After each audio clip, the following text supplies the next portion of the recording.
On Sunday evening, March 31st, President Lyndon Johnson delivered a radio and television address to the American people. The early substance of his speech concerned the bombing of North Vietnam. Tonight, I renew the offer I made last August to stop the bombardment of North Vietnam. We ask that talks begin promptly, that they be serious talks on the substance of peace.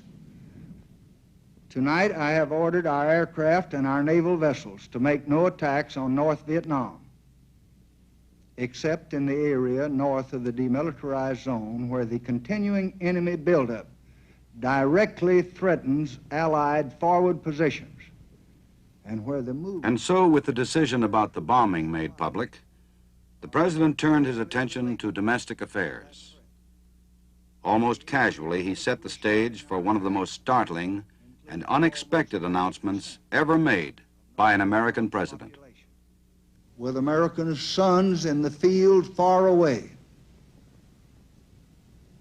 with America's future under challenge right here at home, with our hopes and the world's hopes for peace and the balance every day, I do not believe that I should devote an hour or a day of my time to any personal partisan causes or to any duties other than the awesome duties of this office, the presidency of your country.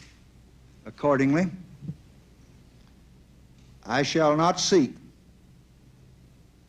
and I will not accept the nomination of my party for another term as your president. But let men everywhere know, however, that a strong and a confident and a vigilant America stands ready tonight to seek an honorable peace and stands ready tonight to defend an honored cause, whatever the price, whatever the burden, whatever the sacrifice that duty may require. Thank you for listening. Good night, and God bless all of you.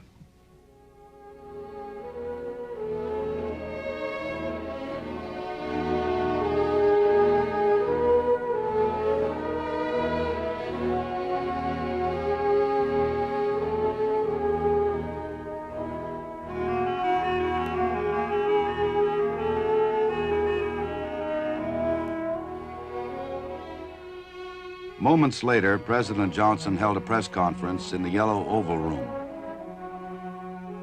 How did he feel now that he had made the announcement? Good, considering all that he had gone through during the past 24 hours. Now, all of his energies and efforts could be directed toward a peaceful settlement of the war in Vietnam.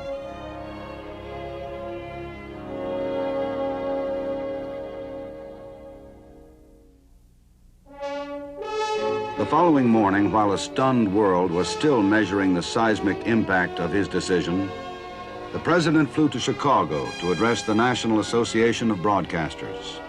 Mayor Richard Daley was on hand to meet him at O'Hare Airport. One of my aides said this morning, things are really getting confused around Washington, Mr. President. And I said, how's that? Said, looks to me like that you're going to the wrong convention in Chicago. Although he would speak with humor and poignancy about his decision of the night before and his own shortcomings as a communicator, the major theme of his speech was national unity. Sometimes I have been called a seeker of consensus. More often that has been criticism of my actions instead of praise of them. But I have never denied it, because to heal and to build support, to hold people together is something I think that is worthy, and I believe it is a noble task.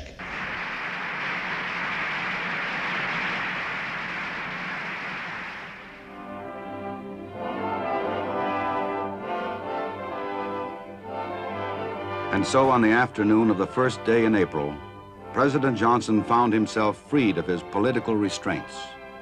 Hopefully, his gesture of March 31st had cleared the way for a change in the course of the war in Vietnam.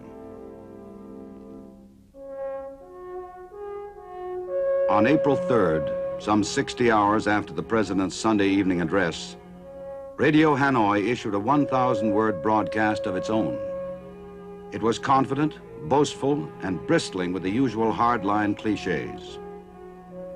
But buried in the rhetoric was one significant paragraph, and that paragraph electrified the free world and gave the United States its first real diplomatic breakthrough of the war. Hanoi, it said, was ready to meet with United States representatives to discuss the cessation of U.S. bombing raids and all other acts of war. Perhaps the sudden willingness of the North Vietnamese to talk was a tactical maneuver, a probe costing them nothing. Perhaps it was a test of settlement terms, or simply a counter-move to avoid losing a propaganda round. Whatever it was, the potential for ending the long diplomatic stalemate was suddenly there. After an intensive round of consultations with some of his closest advisors, President Johnson made a prompt and affirmative reply. Accordingly, we will establish contact with the representatives of North Vietnam. Consultations with the government of South Vietnam and our other allies are now taking place.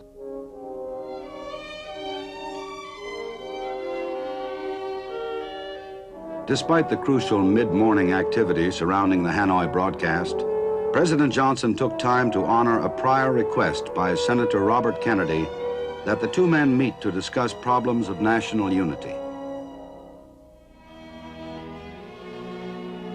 This meeting, the last that they would ever hold, took an hour.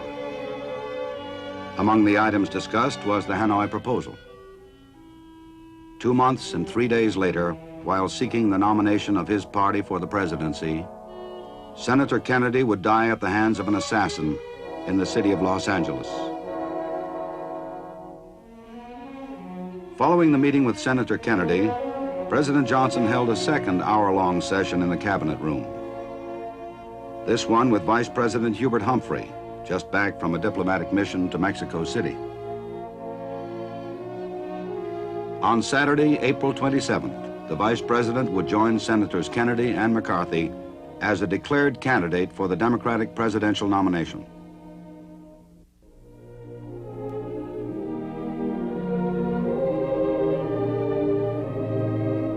On Thursday, April 4th, President Johnson and his daughter Luci flew to New York City to witness installation of the Most Reverend Terence J. Cook as the new Archbishop of St. Patrick's Cathedral.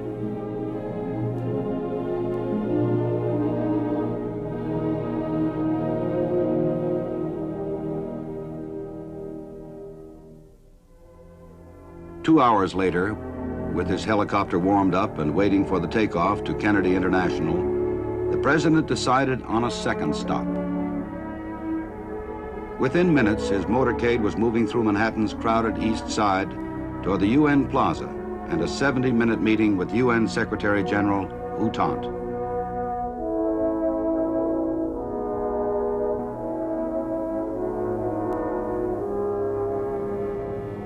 Just before 6 p.m., Air Force One took off from Kennedy International Airport and headed for home. By morning, the big jet would be on the first leg of the president's trip to Hawaii. But then, at 8:05 p.m. Eastern Standard Time, the country was stunned by the tragic news out of Memphis, Tennessee. Dr. Martin Luther King Jr., the Negro apostle of nonviolence, had been shot and killed by an assassin.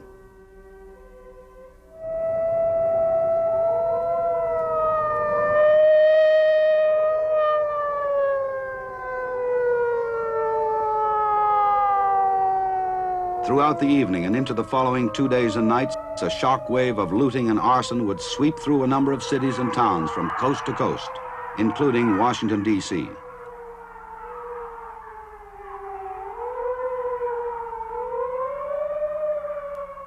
In the immediate aftermath of Dr. King's death, President Johnson canceled his trip to Hawaii and spoke to the American people on radio and television, asking them to reject the kind of blind violence that had caused the Negro leader's death.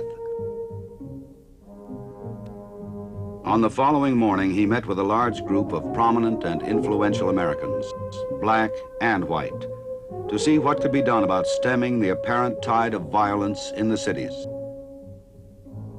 Among those attending the conference were Mayor Walter Washington of the District of Columbia, Supreme Court Justice Thurgood Marshall, Vice President Humphrey, Senate Democratic Leader Mike Mansfield, the Reverend Walter Fauntleroy of Washington's Southern Christian Leadership Conference, Whitney Young, Director of the National Urban League, Speaker of the House John McCormick, Roy Wilkins, Executive Director of the NAACP, and Bayard Rustin, Chief Planner of the 1963 March on Washington.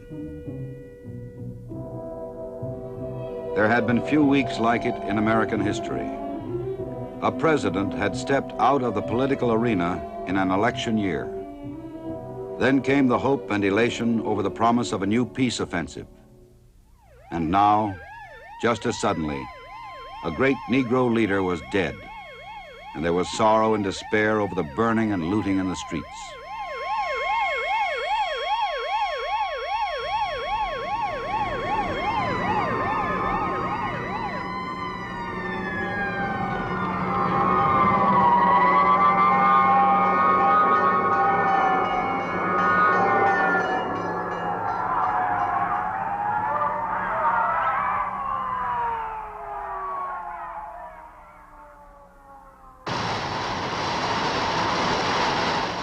Once again, the heart of America is heavy for a tragedy that denies the very meaning of our land.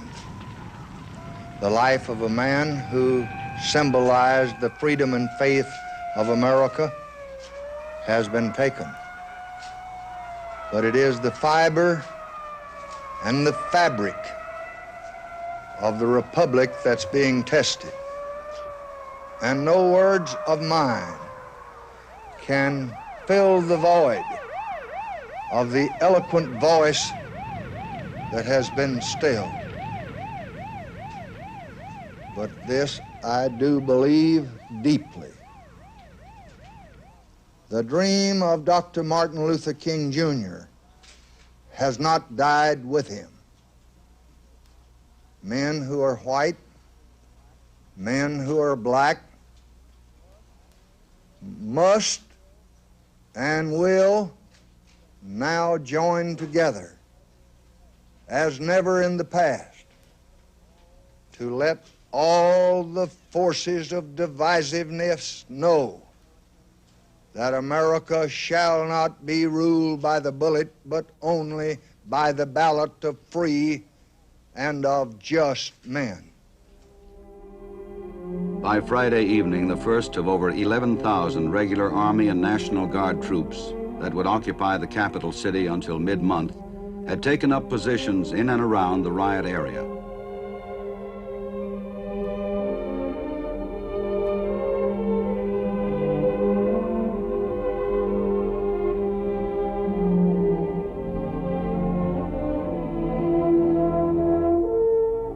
Perhaps the country's viewpoint on the fires and rioting was most eloquently expressed by Mrs. Johnson during her 5-day tour through the state of Texas with 38 European journalists. The journalists were from 13 different European countries and had been invited to this country as part of a Discover America tour. Our visitors have come at a time of anguish and turmoil in our country. They saw our frictions laid bare, but I believe that they have also seen that the crashing headlines which shook us as much as they did the world are not all the story of this country. They do not blot out the progress that has been made across this great democracy. Behind the smoke of our troubled cities, There is a great wide land of strength and confidence and warmth. Our tears for our country's troubles are deep, but deeper still is our confidence in the future and our ability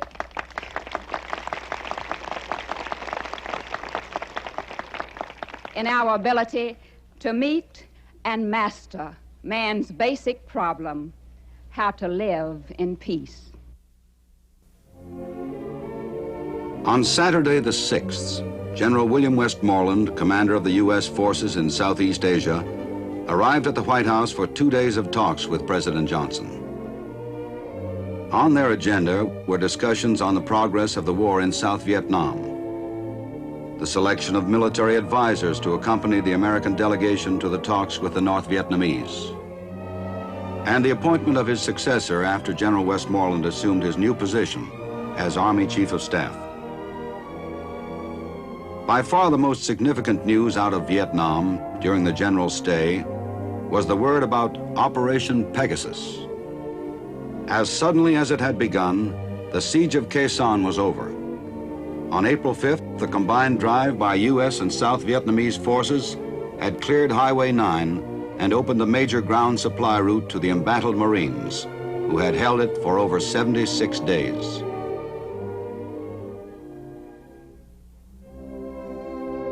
On Monday of the following week, President Johnson received an official message from Hanoi, repeating in formal terms its previous statement agreeing to meet with American diplomatic representatives.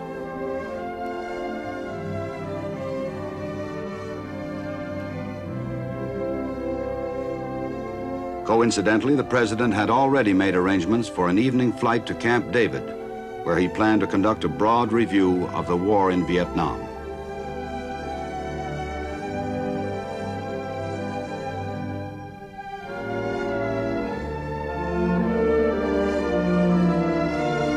Early the following morning, Ambassador Ellsworth Bunker arrived from South Vietnam. He had been joined on the last leg of his journey to Camp David by Secretary of State Rusk, Secretary of Defense Clifford, and General Earl Wheeler, Chairman of the Joint Chiefs of Staff.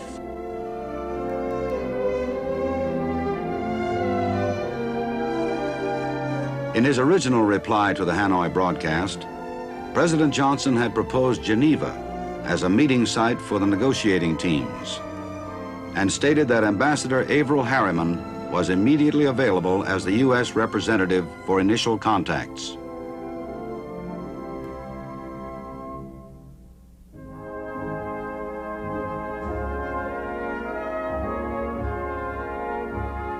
The agreement to meet could develop into a settlement, but the chance also carried with it a risk that couldn't be ignored. If the talks failed to bring an acceptable accommodation, the war could rage even more fiercely than before. So the immediate problem for the United States and its allies was to be sure that the site for talks was mutually acceptable to both sides, and that we were dealing from a position of strength.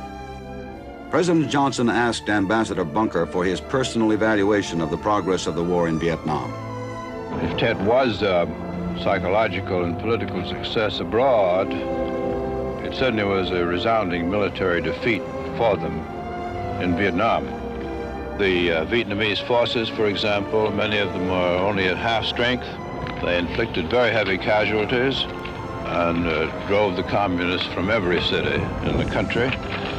The government did not collapse, but turned to with great will and determination. The armed forces did not defect. The people, after the initial shock, emerged strengthened in their anger and their hatred for communists and their determination to resist.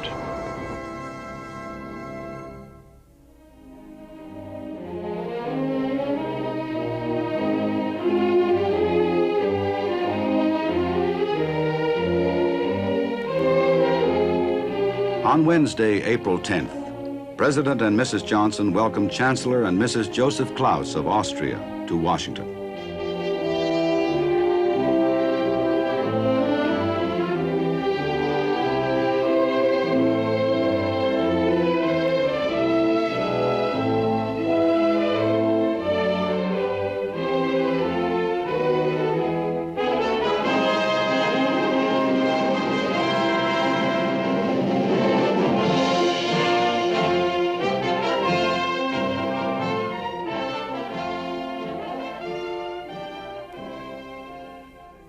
Chancellor and Mrs. Cloud, we welcome you to the beautiful Washington Spring, Mr. Chancellor, at a time of turbulence and hope in our nation. As it is for us here in America, so it is around the world. There is turbulence today in America and in Eastern Europe and in Southeast Asia. And there is hope as well in all of those places. So our aim at this season is to sift the hope from the turbulence, so hope may grow unfettered. Mr. Chancellor, the experience of your nation tells us that it can. You give us additional cause to believe that hope can coexist with turbulence, and that freedom and order will, in time, prevail. We expect this spring day in Washington that this will happen in our country, in America, and that it will happen in Southeast Asia, and will happen wherever men of goodwill earnestly seek and pursue peace and equity and justice for all. Even while President Johnson talked to Chancellor Klaus about America's responsibility in a time of crisis and challenge, word came from Capitol Hill that Congress had passed and sent to the White House the Civil Rights Act of 1968. Included in the measure was a landmark open housing bill, which, when fully effective, would forbid discrimination in approximately 80% of all housing offered for rent or for sale in the United States.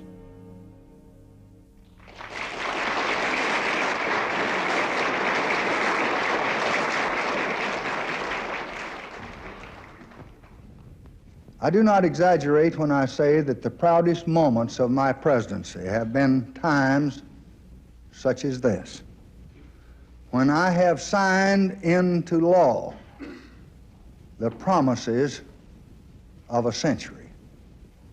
I shall never forget that it is more than 100 years ago when Abraham Lincoln issued the Emancipation Proclamation. But it was a proclamation, it was not a fact. And in the Civil Rights Act of 1964, we affirmed through law that men equal under God are also equal when they seek a job, when they go to get a meal in a restaurant, or when they seek lodging for the night in any state in the Union. And now the Negro families no longer suffer the humiliation of being turned away because of their race. In the Civil Rights Act of 1965, we affirmed through law for every citizen in this land the most basic right of democracy, the right of a citizen to vote in an election in his country. In the 5 states where the act had its greater impact, Negro voter registration has already more than doubled. Now with this bill, the voice of justice speaks again. It proclaims that fair housing for all human beings who live in this country is now a part of the American way of life. We all know that the roots of injustice run deep, but violence cannot redress a solitary wrong or remedy a single unfairness. And we just must put our shoulders together and put a stop to both. The time is here. Action must be now.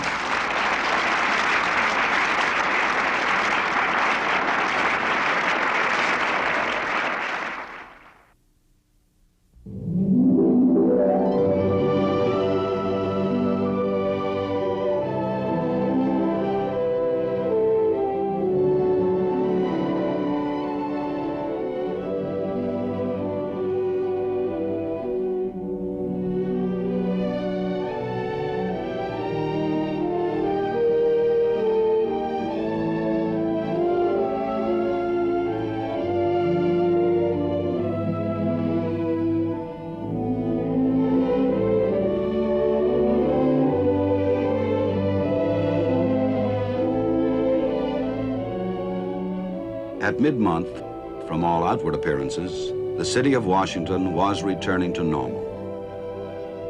Despite many problems, she seemed determined to weather the remaining days of April with a remarkable poise.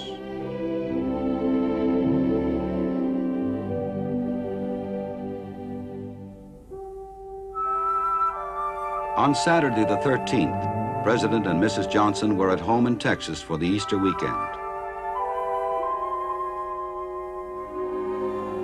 For the moment, all of the meetings and affairs of state were lost in a pleasant two-day montage of open fields, Texas sunshine, family and friends.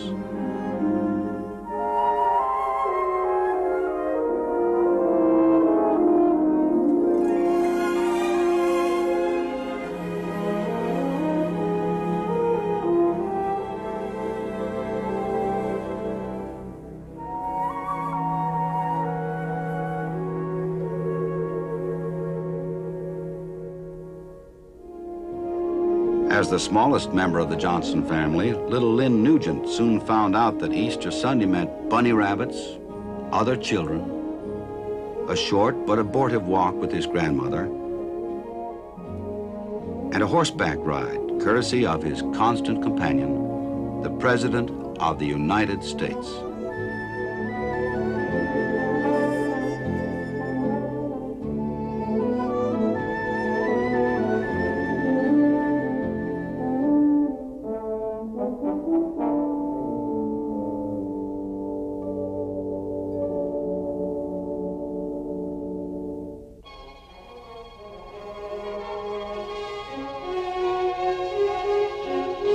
On Monday, April 15th, at 9:20 a.m., President Johnson left Bergstrom Air Force Base for Honolulu, Hawaii.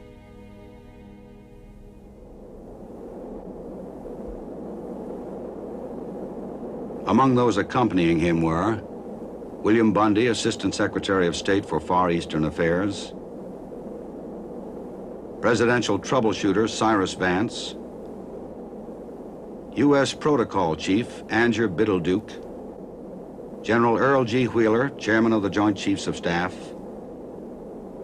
Special Assistant Walt Rostow, and Ambassador Winthrop Brown, former U.S. Ambassador to Korea.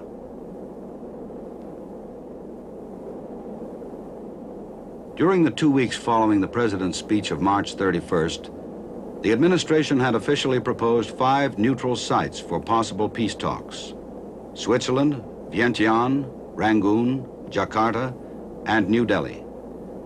Hanoi had rejected them all, insisting instead that the United States choose either Phnom Penh or Warsaw. Coupled with this was the matter of reassuring allies like President Chung-Hee Park that the United States intended to remain steadfast in its commitments in Asia.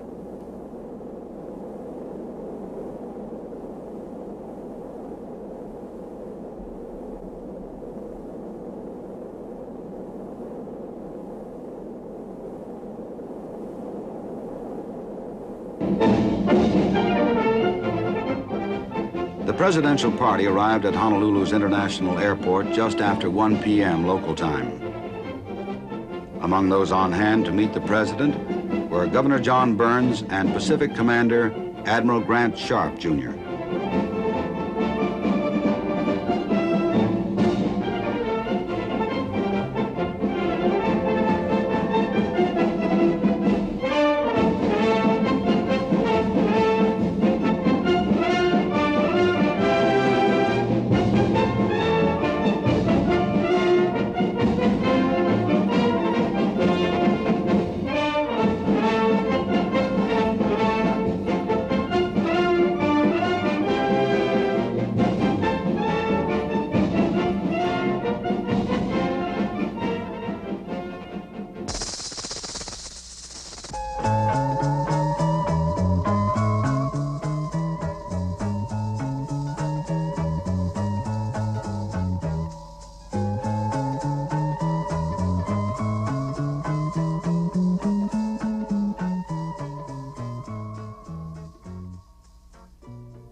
Our ties across the Pacific go back a long way. at least a century and a quarter to the time when we became involved in China, and then a little later in Japan. But it is only in the past 27 years that we have learned that the destiny of the United States is once and for all bound up with the fate of the peoples of Asia and the Pacific. I deeply believe that this nation will continue to play its part in helping to protect and to develop the new Asia. I deeply believe that my successor, whoever he may be, will act in ways that will reflect America's abiding interest in Asians' freedom and in Asia's security. On Wednesday, the 14th, President Johnson and South Korean President Chung-hee Park met at the oceanfront estate of the late industrialist Henry J. Kaiser.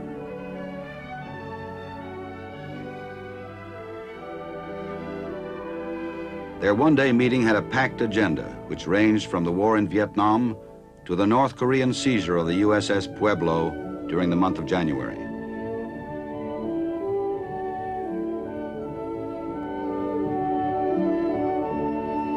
The days are long gone when Americans could say that Asians are not our kind of people. People who love peace and freedom, whatever their color or their religion or their national origin, are our kind of people. We wish to see Asia, like Europe, take an increasing responsibility for shaping its own destiny. And we intend and we mean to help it do so. America will remain the friend and the ally and the partner of Europe. But America will also remain the friend and the ally and the partner of free men in Asia. And this is my faith. This is my belief. This is my judgment.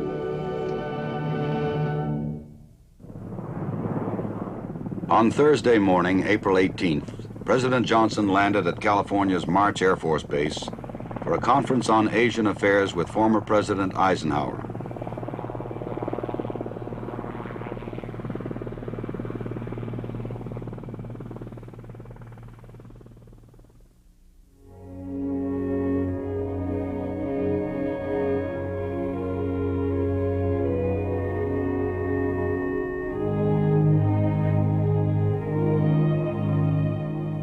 After the meeting between President Johnson and General Eisenhower ended, the administration announced that it had prepared a list of 10 more possible sites for diplomatic contacts with North Vietnam, 6 in Asia and 4 in Europe.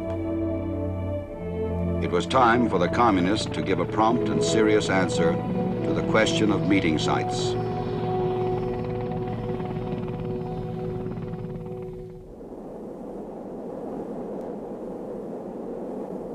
The journey to Hawaii ended where it had begun, at the LBJ Ranch in Texas.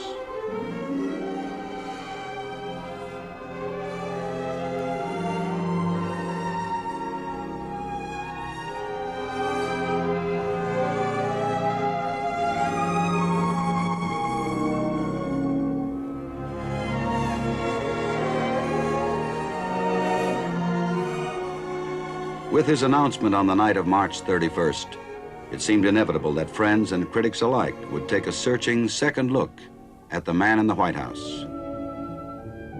But because of the momentous happenings during the month of April, few would have the opportunity to study the events behind the major headlines. Events that would clearly reflect many of the accomplishments, hopes, and aspirations of the Johnson presidency.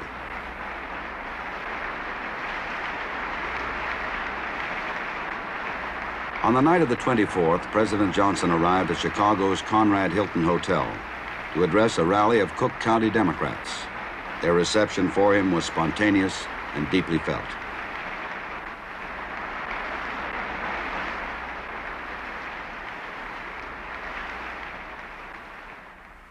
No man could serve where I have served now for more than 4 years and 5 long months without sensing that we are once again in a new time. There are young men and women wondering if there's a place for them in a world that they did not make. There are mothers and fathers who despise war as their children despise it. But the story of our land, the United States of America, is not a dismal story of wrongs without end. Here in America, as nowhere else since time began, we are striving eagerly to let the sunlight shine upon all of our people, because that is what America is all about.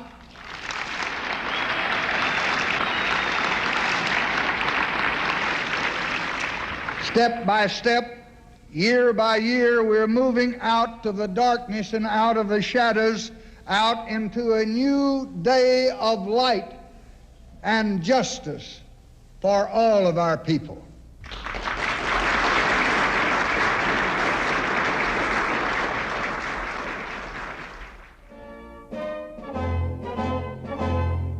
In 1937, President Johnson was a young congressman representing the 10th Congressional District in the state of Texas.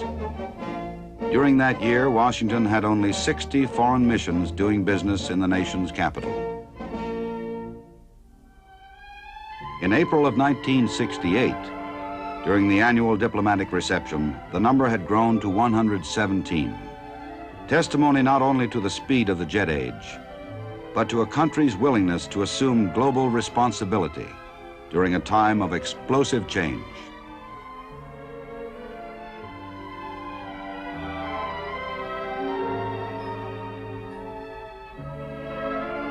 Under Mrs. Johnson's leadership, private donors had given nearly $3 million to make Washington a more pleasant and livable place. As a rallying cry, her efforts to help the District of Columbia had a profound influence on planners and conservationists across the country. On April 17th, she invited the 200 private donors and the members of her Committee for a More Beautiful Capital to a White House luncheon and city tour. One of the guest speakers and one of Mrs. Johnson's staunchest allies in city beautification work was Mayor Walter Washington. Her heritage as First Lady is not in beautification per se. It's in communication. It's in the hope and the desire to identify a human being with his environment. And this is really the heart of the turbulence and turmoil we're going through now. The extent to which people have been alienated from participation, alienated from the American dream, and I would like to think the days ahead are great days. I think this is significant for us, that if we touched one child alone in this great effort, I think it's important. On April 22nd, President Johnson signed a bill which gave the citizens of the District of Columbia the right to elect their own school board. Overall, it had been a momentous year for the district. We've installed a mayor and a city council in the city hall. The new government is responding to the needs and the hopes of the people in day-to-day operations and in crisis as well. With this legislation, we will restore another basic right of popular government, the right of people to help shape the education of their children. Washington should become, in every sense, a model city. It must be a place where democracy is enshrined not only in monuments, but in the lives of its people. The people must be given the right to elect their own representatives in the Congress. The people must be given the most basic right of all, home rule. And someday they will be. Of that, I am sure.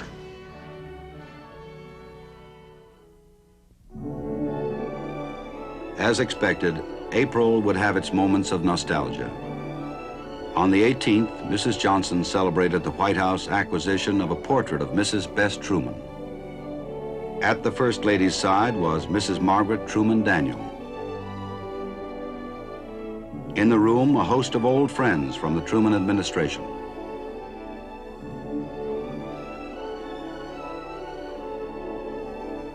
Another satisfying moment for the Johnsons during the month of April was the swearing-in ceremony for the new Postmaster General, Marvin Watson.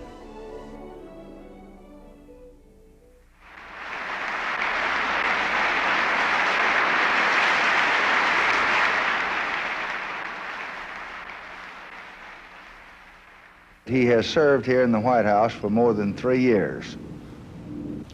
I have found him always cool in crises, and we have had enough of them for me to test him. Marvin, we'll all miss you. We believe that our loss here will be the Post Office Department's gain. The presence of these people here is a sufficient testimony to your fairness and to your service and to the high esteem in which you're held in the government, particularly the executive and congressional branches.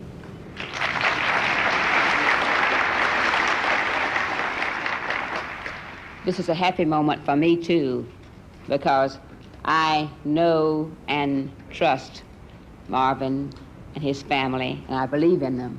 I wanted to ask all of you guests if you won't come to the next garden, the Jacqueline Kennedy Garden, where we'll all have an opportunity to visit with Marvin and Marion and their family and have some refreshments.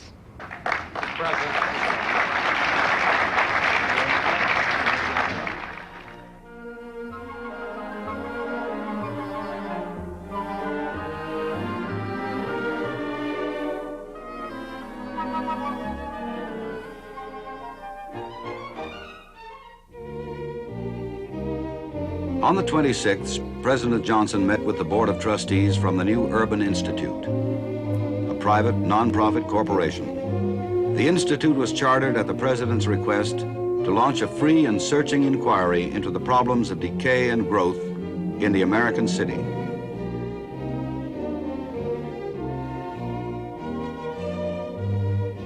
On the international calendar, President Johnson asked Congress to approve a far-reaching plan to reform world finance. He called for the creation of a new form of international currency, special drawing rights or paper gold, to relieve drains on the U.S. gold supply and thus strengthen its position in world trade.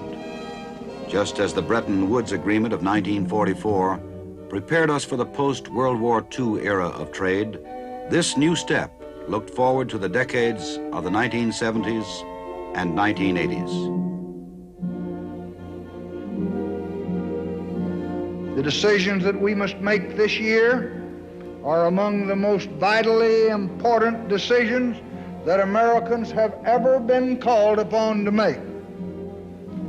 Perhaps more than at any time in all of your past, we shall be choosing our future, and we shall be choosing the future of our children. The test of our compassion will continue long after the ordeal of our great cities. The trial of our course and our wisdom will continue far beyond the terrible ordeal of Vietnam.